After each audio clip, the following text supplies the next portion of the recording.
Good afternoon. Today we're going to talk about, should baseball get rid of the designated hitter rule? And I'm here to tell you, yes, we should get rid of the designated hitter rule. Some of the changes in the rules in baseball have been done for safety reasons, so that the game itself would be safer to play. Some of the rules were changed to make baseball a little bit more profitable. But the designated hitter rule, I think, falls into this category. Team owners hoped that the DH rule would boost scoring and runs and thus bring more fans in to increase the bottom dollar. You have to ask yourself, what is the designated hitter rule? In Major League Baseball Rule 610, the designated hitter rule, as you can find on MajorLeagueBaseball.com, the designated hitter is designated to bat basically for the pitcher. The designated hitter is named at the starting of the lineup. They come in and they have to basically replace the pitcher when it's his time to bat. Usually it's the guy that has a good batting average, can hit for power, and thus the pitcher typically can't do this, is why the rule was created and put in there. So why is there a designated hitter rule? In 1970s, the pitchers were dominating the game. Basically, there was not a lot of runs, not a lot of offense, and the pitchers ruled the game, so to speak. The owners were looking for a way to increase revenue and thus bring more people into the stands. How do you do this? More scoring. Americans like scoring. Americans like action in their games. So they did this.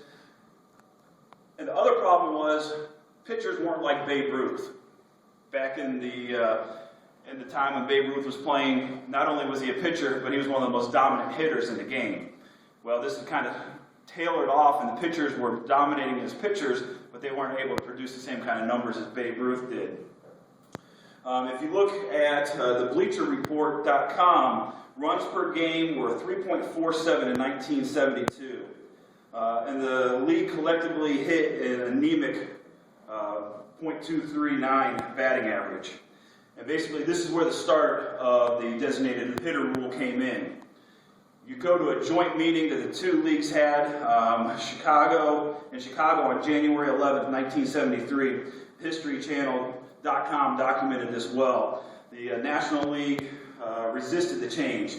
Basically, for the first time ever, the American League and National League went under a different set of rules.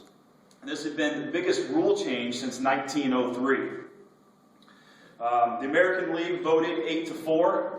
And the American League trailed the National League in attendance and scoring. So the American League thought that this was going to be their way to get ahead of the National League, to bring it to the forefront and bring their league ahead of the National League. On April 6, 1973, opening day, Ron Blomberg of the New York Yankees became the league's first ever designated hitter. In his first plate appearance, he was walked on a full count by Boston Red Sox pitcher Louis Tighton. And this is documented on HistoryChannel.com. Batting averages rose in the league by as much as 17 points throughout this era when the designated hitter rule was put in for the American League. The designated hitters collectively batted 120 points higher than the pitchers that they replaced. The pitchers who were allowed to stay in the game strictly as pitchers began to stick around the league longer. Basically what they found is the longer that they could pitch without having the wear and tear of being at a bat as well. So pitchers could go longer, the people that were replacing the pitchers were batting better. This is why we need to get rid of the designated hitter rule. Because the National League and American League are both playing under a different set of rules, and the numbers truly aren't representing baseball itself. So you ask yourself, why is it bad for the game? The reason it's bad for the game is the National League offense turned into a game of precision. Basically, you had to create your runs. You had to steal bases. You had to have a hit and run going. You had to steal home plate on a bunt. You had to create offense. You had to do what the baseball game was designed to do. Pitching, speed, and base running is basically how the National League operates. You go to the American League, and it turned basically into a power game. How many guys can I get up that can hit for power, to hit home runs, to score runs? American League turned into getting runners on base and trying to hit a 3-run homer became the dominant strategy at DH. Basically, they'd put the DH somewhere in the 4 spot, so you'd have runners on base and you try and get a 4-run game going right there when the designated hitter came up to hit. The major reason that the designated hitter rule needs to go away is it's not in the 1970s anymore. We've seen the 80s and 90s become an age of the hitter. Basically, pitchers aren't dominating the game anymore. Now, granted, you've got the steroid era that goes in there where everybody was hitting the ball out of the park. But typically, over time, the batter himself has gotten better. The pitchers have fallen off, or the batters have increased their game to match the pitchers. Pitchers who dominate are few and far between. We can see, like this past year, Verlander was one of the most dominating pitchers in Major League Baseball. He was one out of how many? Pitchers can bat and should bat.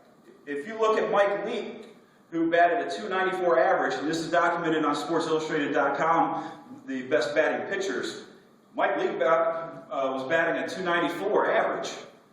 That's right up there with some of the guys that are just replacing him as a DH. So as you can see, the pitchers can bat if given the opportunity to bring baseball back to the way it was. If you look, the game was originally designed with the pitchers to hit, thus making it more competitive. If you want a pitcher that can pitch, that's who you're going to put in. If you want a pitcher that can hit, that's who you're going to put in. That's how the game was designed. That's how the game should be played. Every kid that learns to play baseball learns to hit and learns to throw. Pitchers bat from the time you're a little kid all the way up through college. The only time that this changes is once you go ahead and come into the Major League, where the rules are different.